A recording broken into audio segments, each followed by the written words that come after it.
Hi, எப்படி இருக்கீங்க? 2 நாளுக்கு முன்னாடி பால் வாங்கிட்டு வந்திருந்தேன் பன்னீர் செய்றதுக்காக.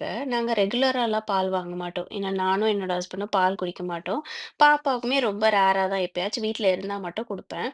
ஸோ பன்னீர் செஞ்சுட்டு மீதி கொஞ்சம் வச்சிருந்தேன். அத வந்துட்டு இன்னைக்கு ரவா லட்டு செய்றதுக்காக யூஸ் பண்ணிக்கிட்டேன்.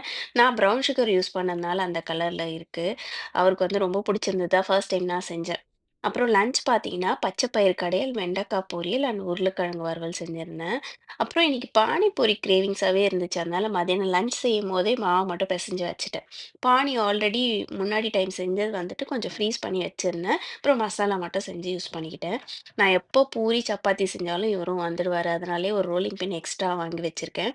அண்ட் யூஸ் பண்ண ஆயில வந்துட்டு இந்த மாரி ரீசைக்கிள் பண்றதுக்கு குடுத்துருவோம். எங்க வீட்டு வெளிய குதிரை சவுண்டு ஒரு நாளைக்கு 4, 5 தடவையாச்சும் கேட்கும். நாங்களும் வந்துட்டு அந்த 4, 5 தடவையும் சலிக்காம எழுந்து உட்காந்து பார்த்துட்டுருப்போம். என்னன்னா ஒரு ஃபேமிலி இது என்டர்டெயின்மென்ட்காக யூஸ் பண்றாங்களா? இல்ல அவங்க டிரான்ஸ்போர்ட்டாவே யூஸ் பண்றாங்களான்னு தெரியல. டெய்லியும் 4, 5 டைம் போயிட்டு வருவாங்க அவங்க.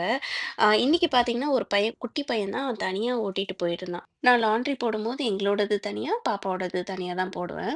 இங்க அயர்லாந்து வர்றதுக்கு முன்னாடி வரைக்குமே அவருக்கு தனியா தான் லிக்விட் யூஸ் பண்ணிட்டு இருந்தோம். பட் இங்க வந்ததுலேருந்து எங்களுக்கு என்ன யூஸ் பண்றோமோ, அதே தான் பண்ணிட்டு இருக்கேன். நம்ம இன்னொரு ஷார்ட்ஸ்ல பார்க்கலாம். Do what makes you happy. Bye.